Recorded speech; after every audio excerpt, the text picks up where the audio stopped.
আসসালামু আলাইকুম। ওয়েলকাম করছি মোহাম্মদ রাকিব। বাংলাদেশ শ্রীলঙ্কার যে টেস্ট ম্যাচটি চলতেছে তার বাংলাদেশ ব্যাটিং সম্পর্কে কে কিরকম ব্যাটিং করলো তা নিয়ে বিস্তারিত জানাচ্ছে এই ভিডিওতে। 484 রান করেছে বাংলাদেশ, অনেক দুর্দান্ত ভালো একটা রান করেছে। বাংলাদেশের রানের জন্য অসংখ্য ধন্যবাদ। এই রান করতে গিয়ে কে কত রান করলো তা নিয়ে আমরা বিস্তারিত দেখে নিচ্ছি। সাদমান ইসলাম 53 বলে 14 রান, তা দুঃখজনক পারফরমেন্স। এরকম পারফরমেন্স আমরা তার কাছ থেকে আশা করি নাই। এনামুল হক বিজয় 10 বলে 0 রান, কখনই আমরা এনামুল হক বিজয়ের কাছ থেকে এরকম ম্যাচ আশা করিনি।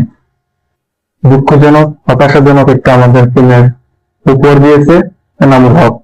মুমিনুল হক 33 বলে 29 রান, সুন্দর ম্যাচ খেলেছে, আরো মাঠে থাকলে আরো ভালো পারফরমেন্স করতে পারতো, যা ভালোই করেছে। নাজমুল হোসেন শান্ত ক্যাপ্টেন দুর্দান্ত পারফরমেন্স করেছে ভাই। 279 বলে 148 রান, দুর্দান্ত পারফরমেন্স। আমরা নাজমুল হোসেন শান্তর কাছ থেকে এরকম দুর্দান্ত পারফরমেন্স পেয়ে খুবই আনন্দিত। মুশফিকুর রহিম অসংখ্য পারফরমেন্স করেছে, কি বলবো, দুর্দান্ত পারফরমেন্স। 350 বলে 163 রান, দুর্দান্ত ভালো করেছে, দুর্দান্ত পারফরমেন্স। লিটন কুমার দাস 123 বলে 90 রান, দুর্দান্ত ভালো করেছে। 73.17 ইকোনমি, অনেক ভালো পারফরমেন্স। জাকির আলী 16 বলে 8 রান, দুঃখজনক হতাশাজনক রান করেছে। নাসুম আহমেদ 30 বলে 11 রান।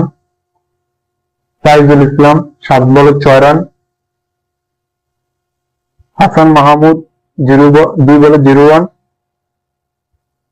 Not out. এ পর্যন্ত 9 উইকেটে বাংলাদেশ 484 রান করেছে, দুর্দান্ত পারফরমেন্স করেছে বাংলাদেশ। এই পারফরমেন্সের জন্য খুবই আনন্দিত।